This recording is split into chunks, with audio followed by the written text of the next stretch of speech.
Honourable members of parliament, members of diplomatic missions, esteemed guests, citizens, Honourable Ms. President, I'm honoured to be here. My name is Antoaneta Senova. I'm member of the Board of Directors of the European Liberal Forum from the Movement of Rights and Freedoms, and now I'm pleased to be moderating this discussion today. If you asked ChatGPT why European elections are important, the artificial intelligence will list 5 important elements: direct representation of European level, decision-making that affects all of us, accountability of the elected representatives, ensuring European integration and upholding democracy. And the conclusion will be, I quote, "The elections for European Parliament are important because they give citizens an opportunity to voice their opinion, to shape the future of the European Union, to contribute to democratic governance and encourage unity and cooperation between EU member states." There's less than a year until the European elections, and ALDE and its member parties in Bulgaria, that is the Movement for Rights and Freedoms, are working on the drafting of a liberal vision on how to tackle the challenges of today. For our liberal family, it is very important that the voice of everyone is heard, and we're all part of this process, the business, the NGO sector, citizens alike.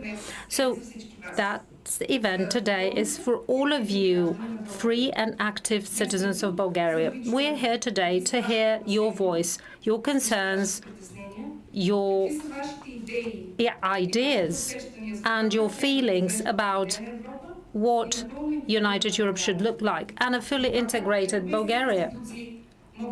How EU institutions can contribute to improving your life. ChatGPT can tell us that Europe means security, means prosperity, but what it will not tell us is that Europe is emotion, Europe is our home. And since in Bulgaria, we're in Bulgaria, and let me now turn the floor to our President of the Movement for Rights and Freedoms, Mr. Karadaya. You have the floor. Thank you, Antoaneta. Excellencies, esteemed guests, colleagues, esteemed representatives of the media. We are honored to be hosting this event at the eve of the elections for European Parliament. We, however, would like to raise some important topics that are developing and unfolding in Bulgaria on the one hand, and also in the European Union, because we live in turbulent times. COVID, health, economic and social crisis, as well as the war, have brought about high inflation and impoverishment, and they, on their part, brought about anxiety and frustration in society. And this is a breeding ground for radicalism, confrontation, division, which are based on hate and looking for culprits. We know from history that the usual culprit are minorities, and the biggest personal culprits are their leaders and representatives. Whenever there's big social upheaval, there are winners and losers. By default, the price is paid by the minorities.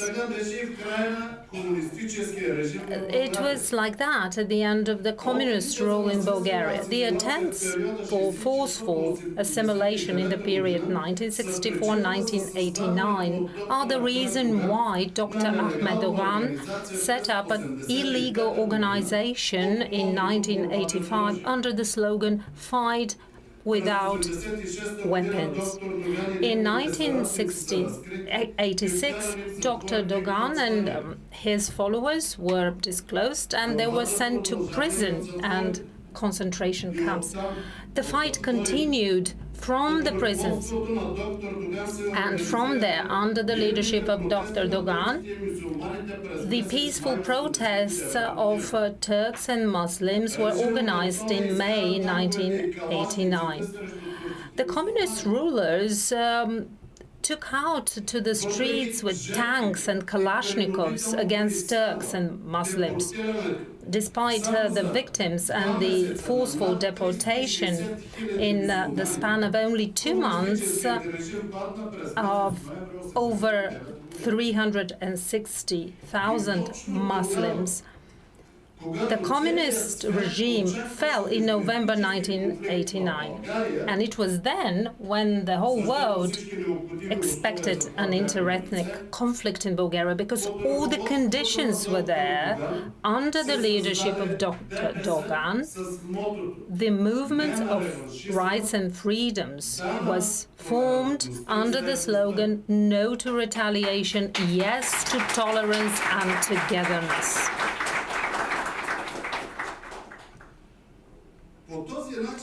Thus, Bulgaria became the only country on the Balkans that made a peaceful transition from communism to democracy.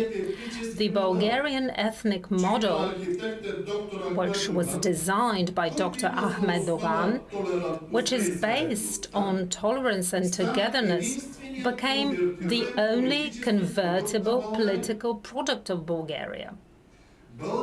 The Bulgarian ethnic model was a sine qua non for Bulgaria's membership in NATO and the European Union. By the way, we can see that in Bulgaria's attitude as a member of the EU to other candidates for membership in the EU. So now that we take stock of everything, what is the situation now, 33 years later, living in democracy? 19 years we've been member of NATO and 16 years member of the European Union. And I said that until our membership in NATO and the European Union, the Bulgarian ethnic model was the only convertible political product of Bulgaria. Bulgaria was a model, it was an exemplar for ethnic peace achieved on the basis of values like tolerance and togetherness. It turns out that 33 years later, only we, the movement of rights and freedoms, are building a state based on the Bulgarian ethnic model. The other parties consider this at best as something taken for granted. They are taking advantage of the prejudices of the majority and deny the Bulgarian ethnic model. They are building relationships based on confrontation, division, and hate. 33 years later, it turns out that the mentality of division, confrontation, and hate is stronger than tolerance and togetherness. A model which is not developing is failing. And here comes the big question for the liberals.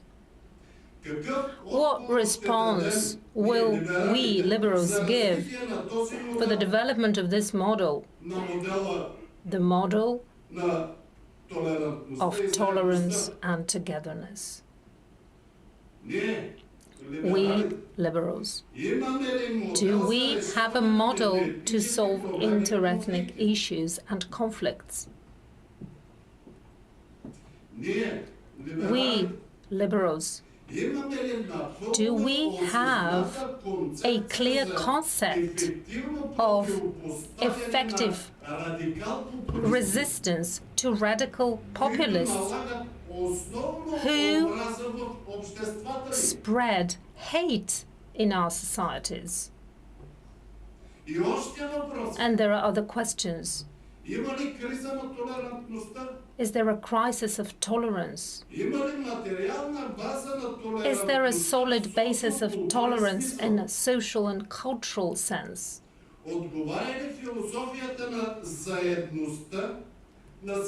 Does the philosophy of togetherness stand in line with modern European political realities and value relations? Is the social and cultural basis of tolerance and togetherness in line with the modern dynamics of identities in a globalizing world?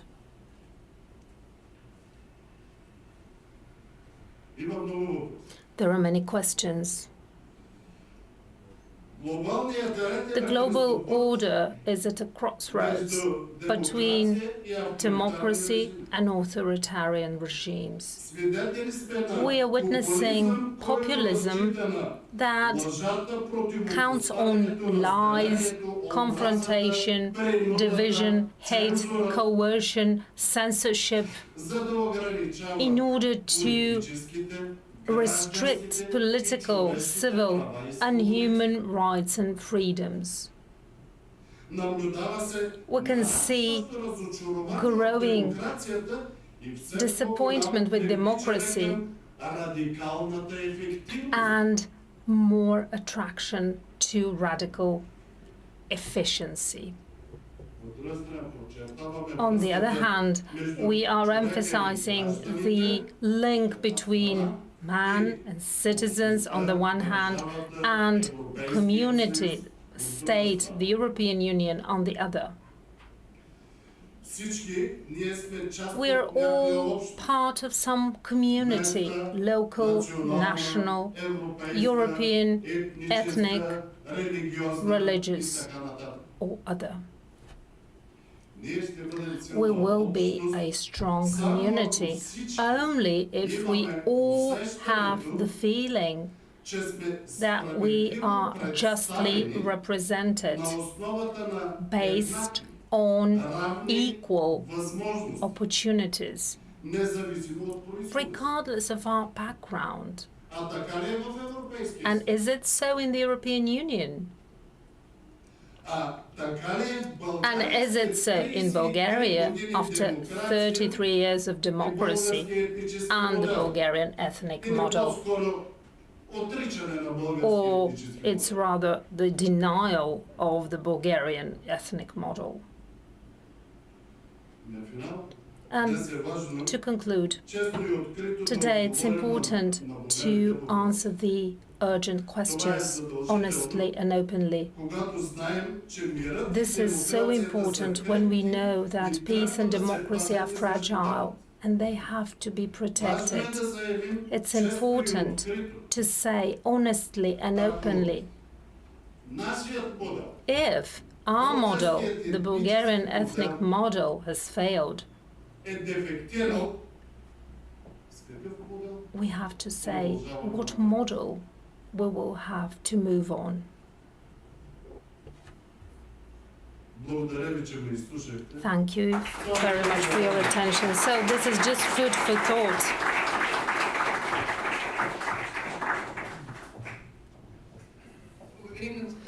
Thank you, Mr. Karadaya, for this appeal to an honest and open discussion. As part of the process of the drafting of the ALDE Manifesto, the ALDE Party set up a committee that is organizing town hall meetings across Europe in order to put the civil society at the center of the discussions about our vision for the future, the common topics in Europe, and to hear the concerns of people in the different corners of our union in order to ensure that the manifesto will give an adequate response to all our societies about what lies in store for us over the next 5 years. So now let us hear some introductory remarks, and then we'll move on to a more interactive part of today's event, and then you will be able to share your opinions. And now I'd like to invite the co-president of ALDE, Mr. Ilhan Küçük, and the MEP Anna Stürk, who is part of the drafting committee, and Associate Professor Dr. Harolan Alexandrov, who is a social anthropologist.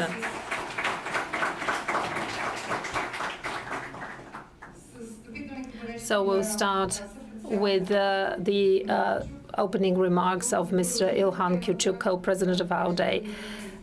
I hope we will have a good debate. Thank you very much. Yes, indeed. This should be a discussion because we, as European liberals and Democrats, are setting the big goal to have a discussion in every corner of not only Bulgaria, but the European Union in general. This is important because this is our common home. Well, it sounds trite, but it's true because this home will look the way we make it. If we are not happy with the way the European Union is functioning, perhaps there are some things we have to be thinking more deeply about, and we have to correct the situation.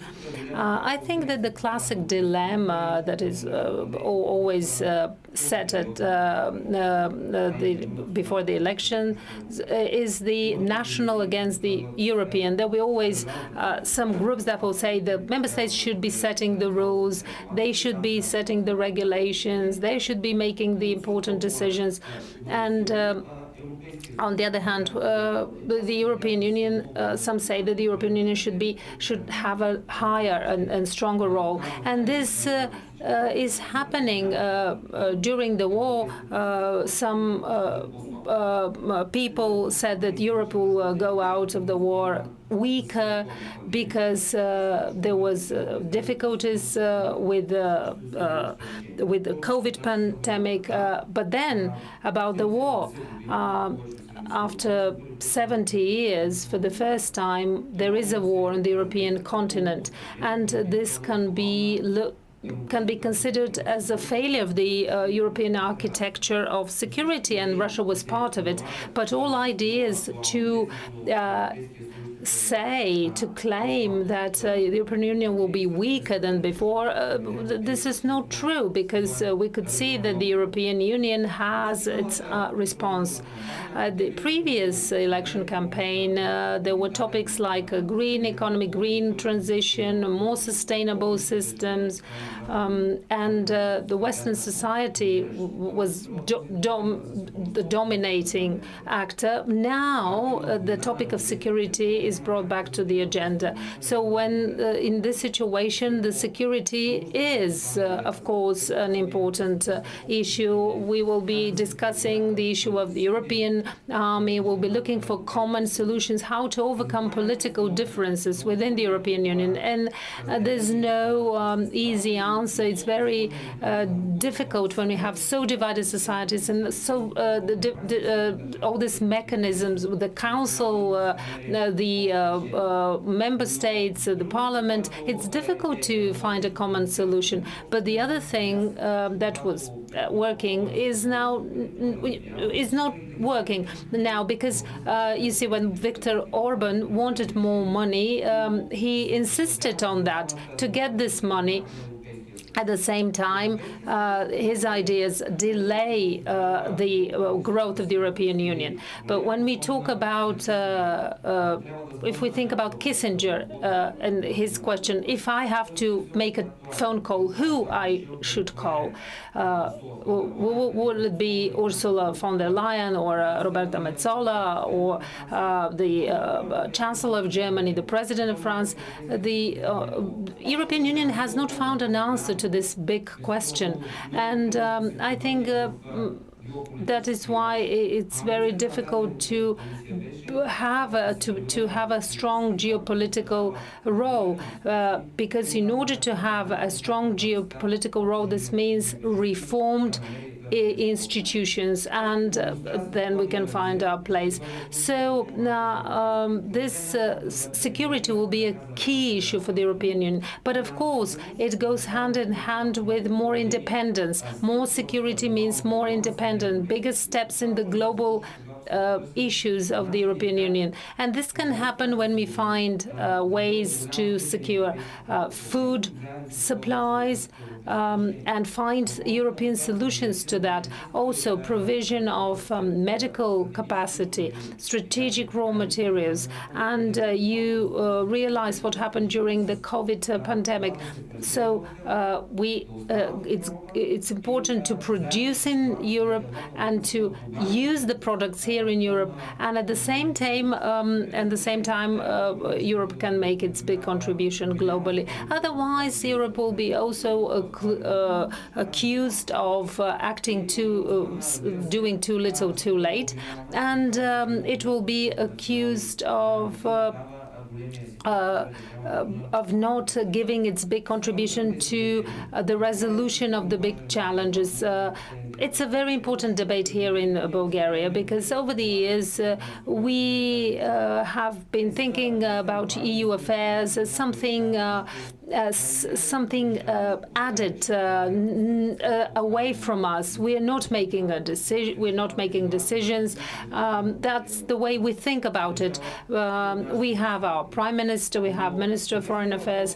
But the complex issue is if we as a civil society, NGOs, businesses, if we think that the idea of understand better Europe is our own issue, and the better we understand it, the better it will work for us. And then all these united forces, how democratic forces can defend themselves against populism and radicalism. Unless we understand this, we will not be working towards the European integration of Bulgaria. And of course, we have two big priorities: Schengen and education. Thank you. Thank you, Mr. Kyuchuk. Thank you for outlining the big issues, Europe as a geopolitical actor and the higher independence that the European Union needs. And now we will give the floor to Anna Stürk from Austria. She's member of the committee that is working on the drafting of the ALDE Manifesto, and she will tell us more about the process, the discussions on the drafting of the text. Who make this international dialogue possible. Unfortunately, I didn't get the last few words because I had to take it out, but so I hope I won't be saying things twice. Let me just take this opportunity to explain a bit about the process of the manifesto and why we're even here today. For myself, my own party, NEOS, was founded about 10 years ago by a group of citizens who decided they didn't want to watch from the sidelines as politicians made decisions about their own lives, decisions that they felt were not representative of their own reality, decisions that they felt did not represent what they wanted to see in politics. Now, in my opinion, politics is way too often like that. We feel like politicians, they seem to make decisions not necessarily based on what our reality is, what our day-to-day lives are. They make decisions based on what is maybe best for their own party or their voters, but not necessarily for society. They are within their own bubble, and they don't seem to access that. They take decisions, like I said, based on what is best for their party, seemingly forgetting or not considering the actual effects it has on real people's lives. Take, for example, a decision that was made in my own country not that long ago, with our Chancellor vetoing the Schengen accession of Bulgaria and Romania, a decision that has very clearly been detrimental to so many people's lives, a decision that, let me say this very plainly, was wrong. I mean, I don't have to convince you guys of this, I'm sure.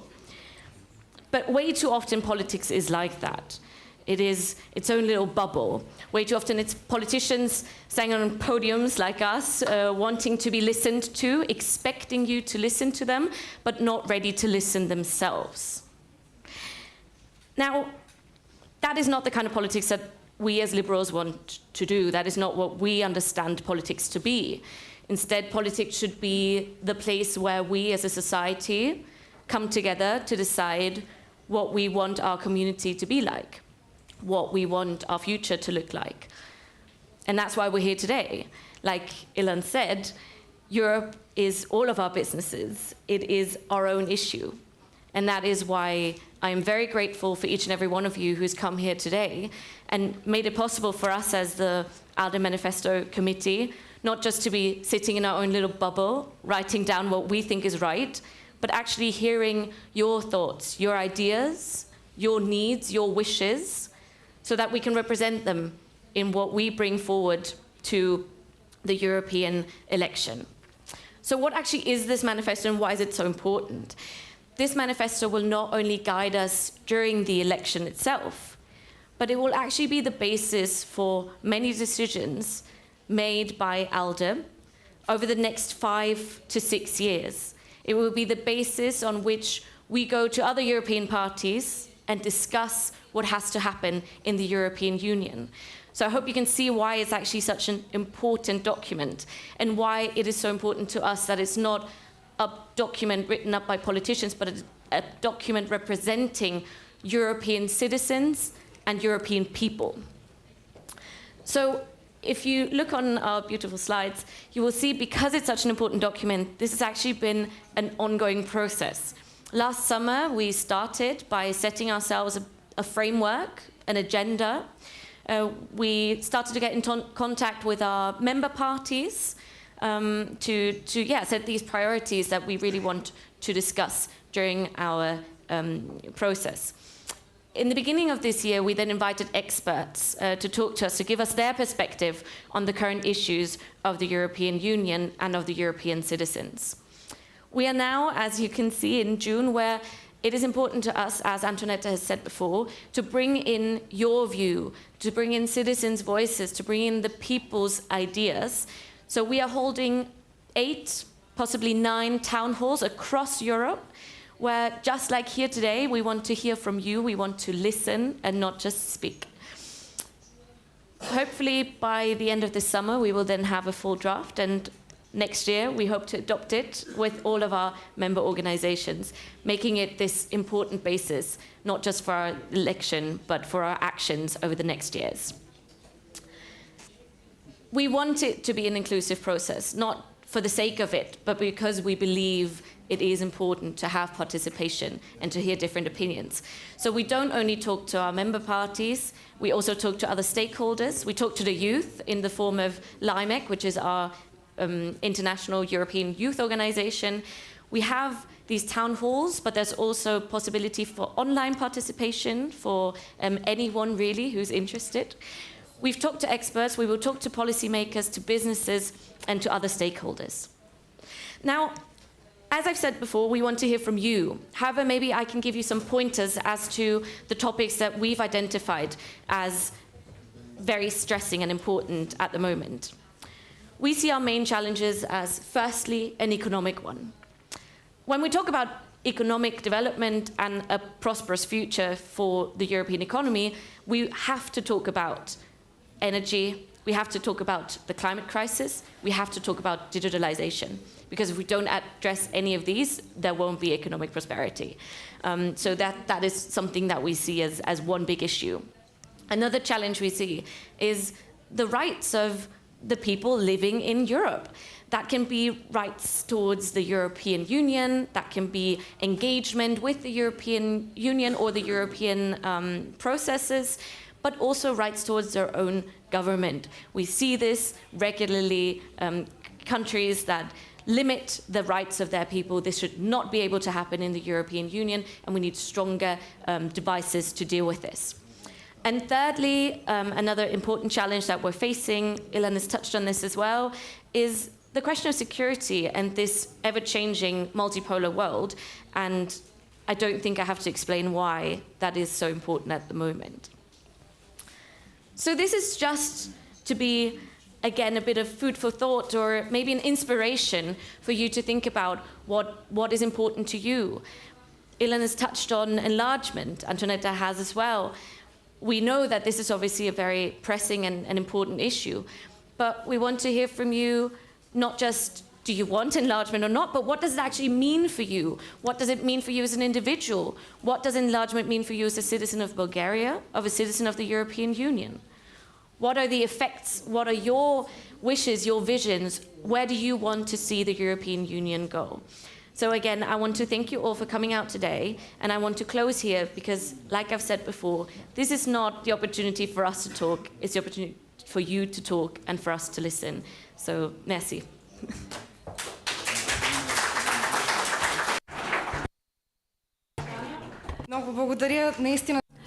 Thank you so much for setting those issues for discussion. And now I'll give the floor to Associate Professor Dr. Harolan Alexandrov, and he will make the first link to the vision outside our liberal family. He will represent the NGO sector. So what is the future of Europe like? In your opinion? Well, I feel I'm part of the liberal family because I started my career as a lecturer in human rights, and I spent a lot of time trying to teach my students the fundamentals of modern liberal civilizations. I wanted to talk about democracy of participation within the European Union and the backdrop of the process of globalization. But since I don't have much time, I'll say something else. I was listening very carefully to what my colleagues just said, and especially what Mr. Karadaya said. And I'm sharing his concern. And this is a basic concern. What we take for granted, well, these are the great achievements of the modern liberal democratic market civilization. As members of the European Union, as a European member state, we accept this. And we take this to be inviolable. But I think recently there's a growing body of evidence that this is not the case because we have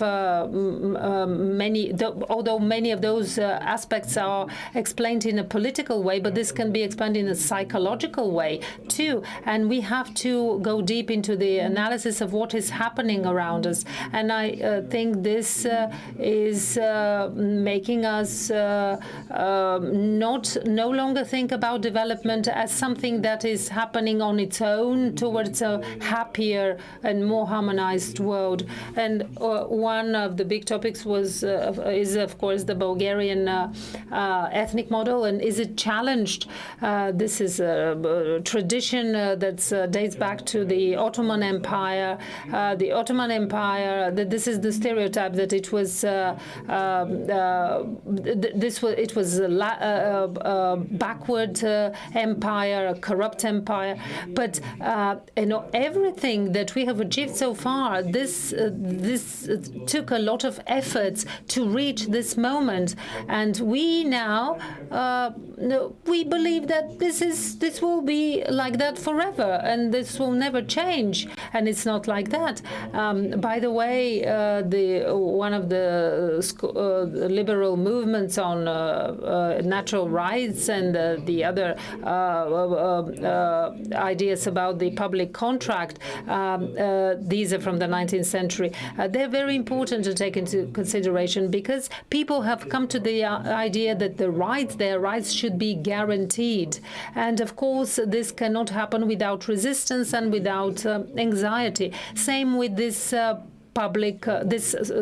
social contract.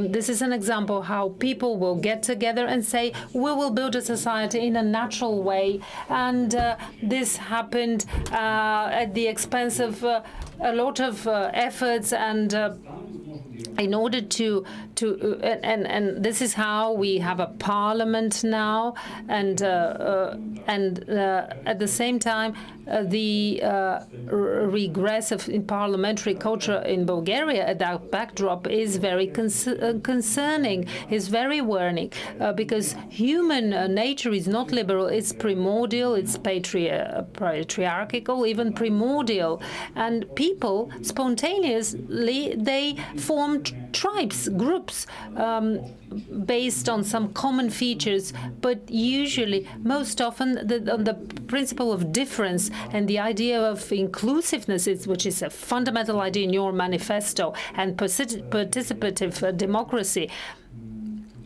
It contradicts the primary nature of a human being, and those breakthroughs in civilization are the reason why we should be thinking what we should be continuing doing, what we haven't done, what we should do in order to have a political process. The chaos, the insecurity, and we are going through such a time, of course.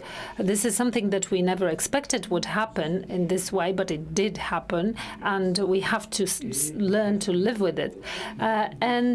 This leads to psychological regress. We are tribalizing. We are starting interpreting the world not in a complex and civilized way, but it's like black and white, me and you, people on that side of the fence and the other side of the fence, and there is no way to overcome this without exclusion, and that is why I think that in order to give meaning to this manifesto, and I hope you will be active participating in the drafting of this manifesto, but we have to be clear that it can happen only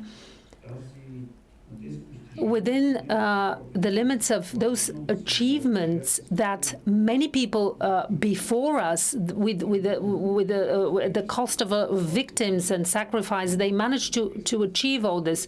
And the European Union is something really amazing. It's non-violence based, and it's like a quasi-empire. Maybe the Holy Empire of the German nations, or the Roman Empire of the German nations. This is something similar. It's a very special European phenomenon. It's a balance between the empire, the free cities, the Pope. These powers are in balance, and then through the period of nationalism, the modern world came about. So I believe that your party, Movement for Rights and Freedoms, and I know this party well, I think it's a responsible party. It has a responsible position, but privileged position, to be a guarantor not only for ethnic ethnic peace, but also for civility. And because when we have the primal destructive political passions of the tribes breaking out, there should be someone to quench this. So the policy of compromise is very difficult to uphold. We can see that the policy of hate, of confrontation, it's taken over, and we could actually see that in now the formation of the government here, and it seems that we are not able to give a chance to the government to start working. And this dynamics is extremely interesting from a research perspective, but it's very worrying from the perspective of the people who believe and try to uphold liberal values. So the last thing I'm going to say is that we have at least three tasks. One is political, the other is individual. We have to understand this process. There should be a narrative that is rooted in this culture. I mean, the Bulgarian ethnic model is such a narrative, not just a narrative, it's a reality. And the third task is that politics is inevitable. This is what we discussed before the meeting. It's therapeutic or quasi-therapeutic. So now I remember what Hassan is doing in Kırjali. What matters is the ritual. We have traditions in that, so we have to continue. Let us consolidate the fundamentals, or the fundamental basis that we have. Let's consolidate the fundamentals, and let's stop taking progress and development for granted. This is something we have to fight for. We have to fight for a fundamental rights. I think this can be a conclusion of this short intervention. And now, over to you. You have the chance to make your own contribution to this manifesto. So you have the floor.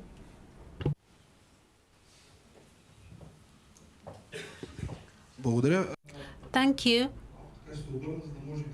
I will turn to the audience, esteemed Mr. President, panelists. I listened very carefully to the presentation to the speech of our president, and also your interventions. And I'd like to focus on a number of things that we as a youth organization hold important. There's something that I did not hear in your interventions, but I believe this is important. So the things that I want to say, again, they're about identity. This is something that always is a question before European or general elections. That is whether we as a union should go towards federalization of the European Union in order to be more confident in tackling the issues ahead of us. The other worrying thing is that we as a generation, we are facing all those issues, but in the age of new digitalization, new digital revolution. For example, I can witness, I notice a trend that is worrying to me, and that is that people who don't have certain competences, they express competent opinions, and those who do have the competences, they don't want to argue with them, and that is the result is that we have ignorance spreading, and there's no resistance to this ignorance. And in that line of thought, this has other manifestations. In the form of misinformation, fake information, and this is in key moments for Europe and Bulgaria. Also, for many years now, I think 6 or 7 years, we can see that the liberal position is taking steps back and gives way to far-right movements.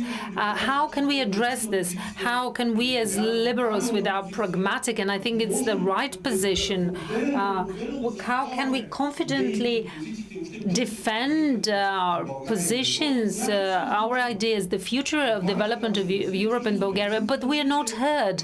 We have to address this. And the worrying thing is that the achievements of liberalism are used in different forms of deviations from the far right and far left. Inclusiveness is used by those same elements through the instrument of the new digital revolution. And they are used against the liberal idea. And these are my worries as a young person. These are things that I can see, and these are things ahead of us, and that's why I want to raise those issues, and I would like to discuss them. Thank you. Thank you very much. Thank you. Indeed, the issue of skills and competences and how we understand the flow of information that is flooding us, including the fight against misinformation, this is also something that Manifesto will deal with. And now let's have some more questions, and then we will give the floor to our panelists for answers. I hope you can hear me. The net was very exhaustive. Thank you. I share those concerns. And I have one or two questions that are really important for me. What measures is the European Union planning to take to tackle the growing Euroscepticism? And how will that affect the Bulgarian public opinion? And also, another important issue for me, what are the strategies to deal with the energy crisis? Because as we could see ourselves in Bulgaria, we depend on external sources. What measures will the European Union take, and how will they affect Bulgaria? Thank you. Anybody else? Yes. Good morning, everyone. I would like to talk about digitalization. At the beginning, you started with an example with the chat GTP. Yes, digitalization is developing. Technologies provide a lot of opportunities for digitalization, and also the artificial intelligence provides many opportunities. And this is something that we will be seeing more and more often. And that is why the ALDE Manifesto should be giving answers to the question, how can Europe be a leader in that development? Because today technologies are providing many opportunities, but we in Europe we're still not making full use of their capacity. Because today we can work from any part of Bulgaria through technologies. And why can we not work from another member state? There are some legislative hurdles. And the development of digitalization also, to me, is an opportunity. While socialists and conservatives, they see that as a threat for the future development of mankind. On the contrary, we liberals see that as an opportunity for development. We can produce more, we can be connected in a united union, and we can build our union and make it stronger. And we can be a factor in the world. Thank you. Anybody else? Can we hear some feedback from you? Digitalization? You don't hear it twice. First of all, let me just say that nothing you say goes unheard. Our amazing colleague Daniela is actually taking minutes. She's taking down everything you're saying. So it's not just our little scribbles here. It's actually being taken down, everything you're saying. Now I'm going to do what I said before I will do, and maybe something untypical for a politician. I won't answer any of those questions, but ask questions back. 100% I agree. We have not touched on the question of federalization. I think it's no secret that it is an issue where even the liberal family hasn't yet found a common position, but is always a question of majority. So I want to ask you back, what is your opinion on it? Should there be more federalization in the European Union? If so, what is your vision on it? How would that look? What would it look like? In what areas? Because like I said, I think it's one of those issues where we don't actually have a clear vision as a liberal family. So it would be really interesting to hear your opinion on this. And the same, I'm so sorry I didn't get your names, but you asked what measures we can take against the growing Euroscepticism.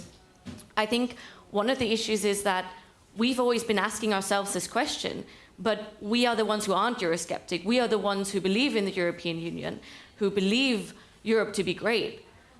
clearly that we haven't been able to bring that message towards enough people. So I guess the question is, should be posed to Eurosceptics. How can we bring you back on board? And I don't know whether you have any ideas as to how the European Union, or rather European parties, such as the ALDE, can help or put measures forward, or whether this is something that nation states have to do. I wonder what your opinion is on this, but I want to give the floor as well to my colleagues here on the podium. Federalization cannot be considered beyond the process of enlargement.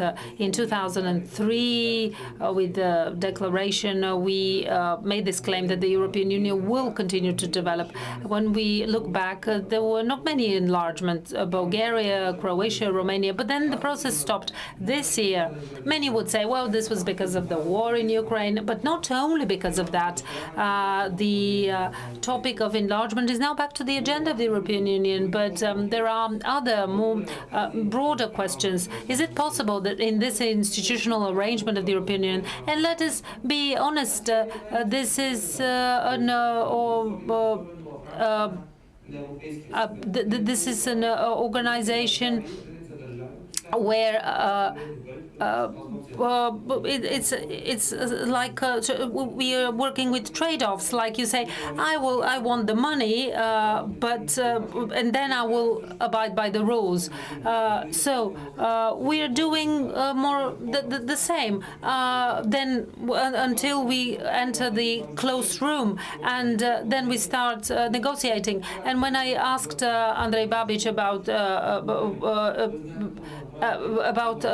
Viktor Orban, why is he doing that? And Andrej Babiš said, I did the same, and I managed to secure 2 billion more for us. But if I don't do it, then I go back to Prague with less money. And in this case, I have more money, and my citizens don't ask me whether I spend time with Viktor Orban, whether I talk to him. No, it's important how much money I bring to my country. So it's now, if we think of a union including Ukraine, Moldova, Georgia, Turkey, which has been negotiating for decades. So in this context, we can think about federalization. Are we going for a more narrow union of 6, 27, or another number of countries, or we are going for a European Union of 37, but this is a loose structure. We have, again, here we have the idea whether the European Union can be a union of values, and then it will be that this will be a weak idea, and it cannot be defended, because if everybody is after their own interest, they will not be thinking about values. It will be a European Union of interests, and this is a big topic, and I don't have a definitive answer to this issue, and I don't think anybody has a definitive answer. I cannot be like a soccer play giving simple answers to complex questions. So another important issue that we discussed, AI. Yes, there's a direct link between natural intelligence and artificial intelligence, because natural intelligence produces artificial intelligence. So there'll be two opposing trends. One, it would be let's have more GDP. That is, the wealth capitalist world will be richer, wealthier based on AI. But the socialists would say, oh, well, what about the human resources? What are we doing with the people who used to work? Where are the jobs of the futures, the workforce? So for me, the right liberal position has always been, let's think about growth, about people, but we need some regulation. We cannot, for example, I like the Austrian way of thinking. They say we don't vote for a politician who does not have a vision for the next 10, 15 years. I heard this for the first time in Vienna, and I like this. If we don't know how this complex debate will reflect, will develop in the next 10, 15 years, I don't think we can be taken seriously. So that's why we need regulation. You can see what's happening to Facebook.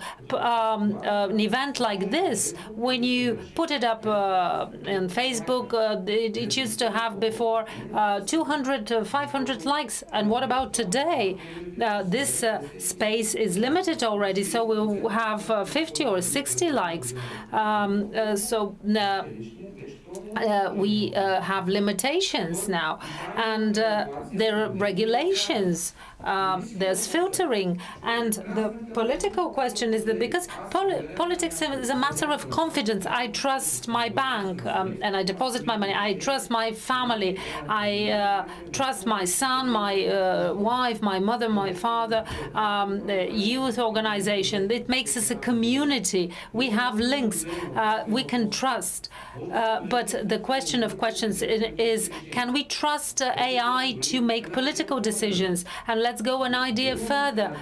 Can there be a system to determine the candidates for mayors? Can we trust AI, not natural intelligence, to determine the profile of the candidates, to give all that characteristics? It's based on trust, and I think this will be the big issue this century. I will continue very briefly to follow upon what Ilhan Küçük said. This is a complex relationship between natural and artificial intelligence. Natural intelligence creates artificial intelligence, but artificial intelligence also it affects the environment which affects natural intelligence. So we accept as granted, we take for granted things that have been created by people and that have so much been established in the European Union and also in Bulgaria and I give credit to your party as well, that we think that this is natural. So we give natural characteristics to artifacts, but they're not natural. So this is very important. So what happens when we give too much confidence to AI? Well, the natural intelligence will weaken. This is clear. Many young people don't need to read books because they have all the knowledge in their cell phones, their smartphones. And even I do this.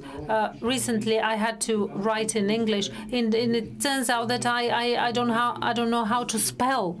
And those links in my brain, now they have disappeared because the computer does this for me. And now the big question is that when knowledge is somewhere else, when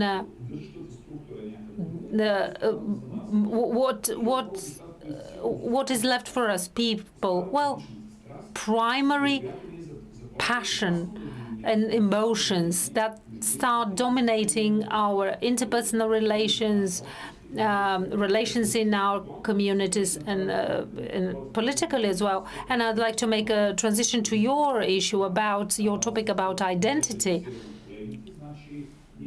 We live from the perspective of the big division of of ancient, then modern and postmodern. We live in the postmodern. We can construct our own identity. We can choose our own identity. We can change our identity. And this is amazing freedom, but great responsibility. And this identity, what we call identity politics, this can be considered as a threat to classic liberalism, because every time when you construct new identities, it will be at the expense of the current one. So you have to change. And when you enter this process, the first thing you do is you attack the person who is most like you. Bulgaria went through this. Now North Macedonia is going through this process as well. And by the way, what I can say without giving more evidence or examples is that any new community, when it starts forming its own identity, and this is very much true, and as a traditional liberal, sometimes I feel like a conservative, but I think this division of identities and the multiple identities, well, this is too much, a bit too much for me. So we have to accept that this will be a disturbing fact. It will continue to be a disturbing fact, but we have to sometimes accept the intolerable behavior of our neighbors from North Macedonia and do not attack them because when they distort the historical facts, but let them give the right to have their own identity, like the same way a child resists a parent. Well, they will find their identity through the process of attacking what we think is Bulgarian. And we have to accept it. And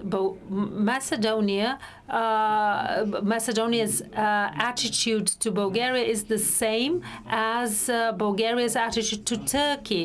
The Turks love Bulgarians, but we have this basic anxiety because of the Ottoman rule for 500 years ago.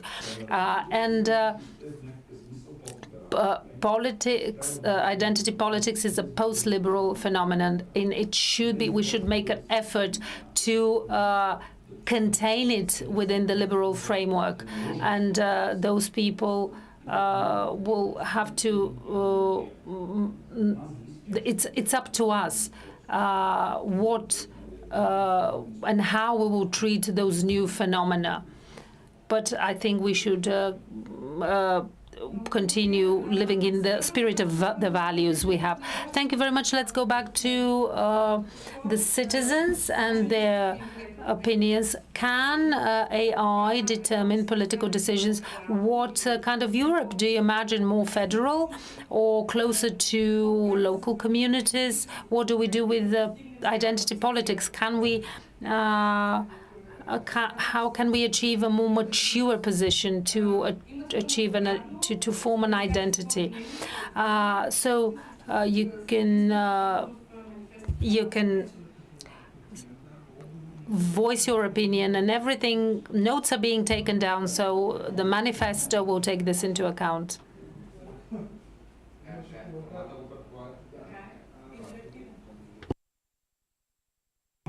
I'll be very brief to respond to what you said. The ideas in the direction of federalization as a continuation of enlargement, and indeed we are trying to think a few years ahead. What will Europe look like? What will Europe do want to see? But we have to understand why in this new digital revolution, why we are not heard. But everything is about advertising and money. When you have people who, because of the development of technology, are not, let's say, developing intellectually, you can address them, you can advertise to them much easily, much more easily. And this is what the large corporations do. And those corporations are our opportunity to communicate with the masses. But you have to pay. But you have to pay much more if your ideas are not conventional. The corporation will say, just pay. So if you pay more, It's all part of the process. So, unfortunately, and I'm saying unfortunately, there will be more hate until there's a stricter regulation and understanding by the political class about those new technologies, how those new technologies are impacting our life today and what the impact will be in 10 years. Because we're talking about neural networks, we're talking about AI, but only we will have, we're expecting to have deep AI in a few years. They will have emotions. So what will we do in the context of the Europe you want to see? And the achievements of the liberalism that are paid with the freedom and lives of our citizens. So those achievements are attacked in the most ugly way. We cannot have inclusiveness. We cannot be more liberal in large. And at the same time, those achievements are used against liberalism. This is my comment because you asked how we see federal Europe. And actually, federal Europe as a concept post-enlargement, and this is also common to Mr. Kyuchuk. You gave the example of Kissinger. Who should I call? Who can I call? There should be those policies that will move us further, because you mentioned three names in your presentation. We have a lot of political personalities, strong personalities. Thank you. Thank you for this emotional intervention. You said more regulation in order to ensure inclusiveness, but how far will the regulation go, you think, should go, in order to uphold our rights, or less regulation, more balanced regulation that will guarantee freedom of innovation, freedom for Europe to deploy its digital potential? So what is your opinion? Does anybody want to take the floor, or shall we give the floor to the panelists? These are tough discussions. This is an important step to me, because we have to put on the table a lot of things. Interests, community interests, national interests, party interests, political interests, and how they are positioned in this debate.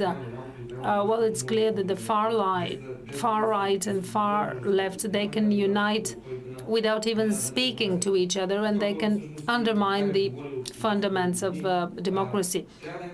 We have to understand that the idea of building alliances or unions in the context of democracy, this is the only working model.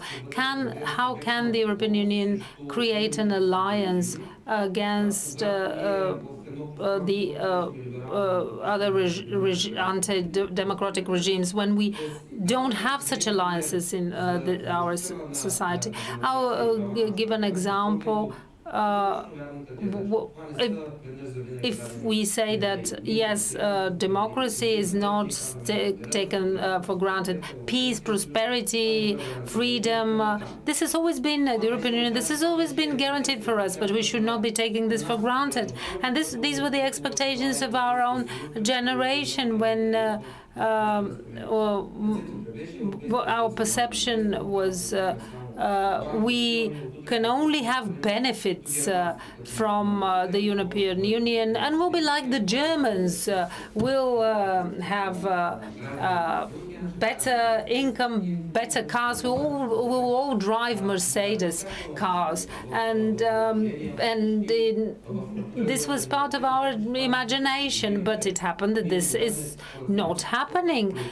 For years now on, we could not understand that the European Union is an environment of competition, and less resources are, value resources, political resources, other resources, the more we have to do in order to reposition ourselves in this environment. For many years, Bulgaria voted together with Germany on economic and financial issues, but recently the puzzle moved and it was rearranged.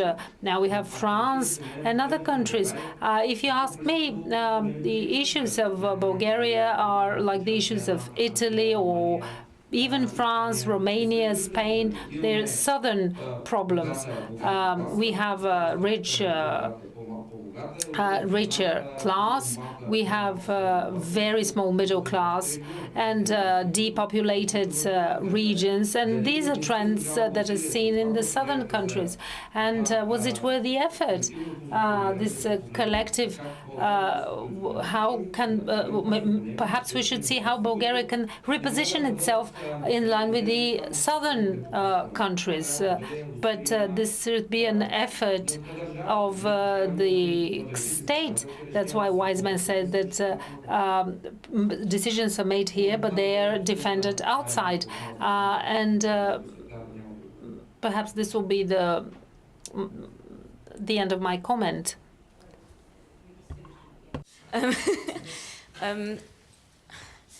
I think, if I understood you correctly, at the same time, this whole issue at the moment, I think, is the best example of why we do need to work together more closely. Because if we look at it, you've mentioned companies who have way too much power, at least in my opinion. And if we look at what is happening in the European Union, then it's actually liberal politicians fighting that fight, fighting against monopolies such as Google, Facebook, etc.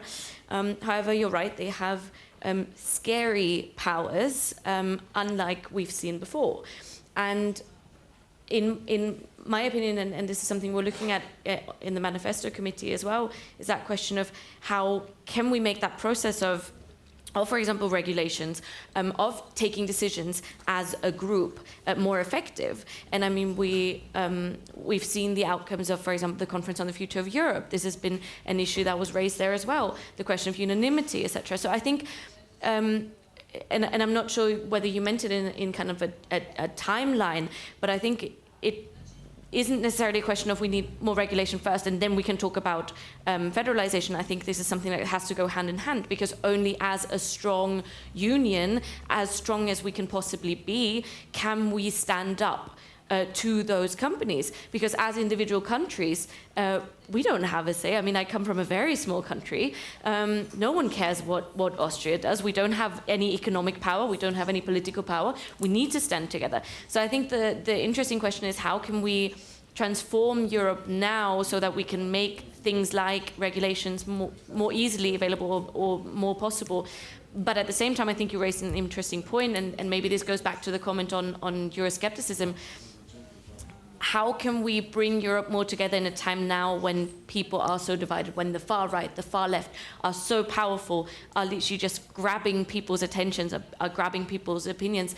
And I think maybe this also brings us back to something that you said earlier, with the liberal way actually being very unnatural to the human being and to the human nature, because we like to talk about facts, we like to talk about interesting ideas, we like to talk about what would be the right thing to do, instead of talking about emotions and talking about what we actually feel, what we feel about the European Union. And Antoinette, you said that in your opening remarks. AI can tell us at the moment, can tell us about the facts about the European Union, but it can't tell us about the emotion that's behind it. And I think this is something that we as liberals really need to start doing, and this is something that we're trying to get into the manifesto as well, is that question of emotion, not just identity, but emotion. What is my emotion towards the European Union? Because when we talk about the identity, it gets complicated again. Do I feel European? Do I feel Austrian? Do I feel Bulgarian? But I can have different emotions towards different people. You know, I can be even different, different people, different things. So I think this is one of those questions of how can we get this emotion across? Because clearly the far right and the far left are very good at using our emotions, at using our fear, that we have at the moment, which is very understandable. If we look around, these are scary times we live in. People are scared. They live in fear of a lack of economic prosperity, of actual livelihood. So we need to address these with the same kind of empathy and emotion, and not just always come up with our great ideas that look amazing on paper, but don't actually come across towards the people, if you know what I mean. Can I say something optimistic from the perspective of human nature? The optimistic thing is that liberalism is based on human emotion, but it's a result of a very specific emotion, and this is empathy. And the AI can only imitate it; it cannot fully achieve it. The AI can be a good psychotherapist, but it cannot relive. It cannot suffer together with other people. Only human beings can suffer. Look at the mammals.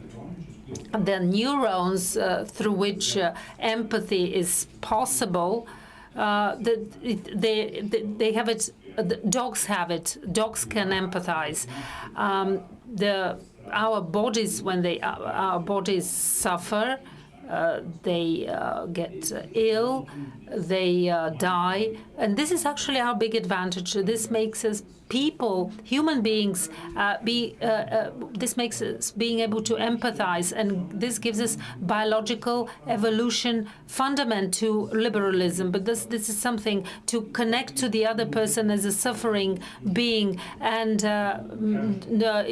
instead of hating this person, instead of excluding this person, you realize that you have a link to this person, and you try to achieve understanding. So I think this is optimistic enough as a closing remark.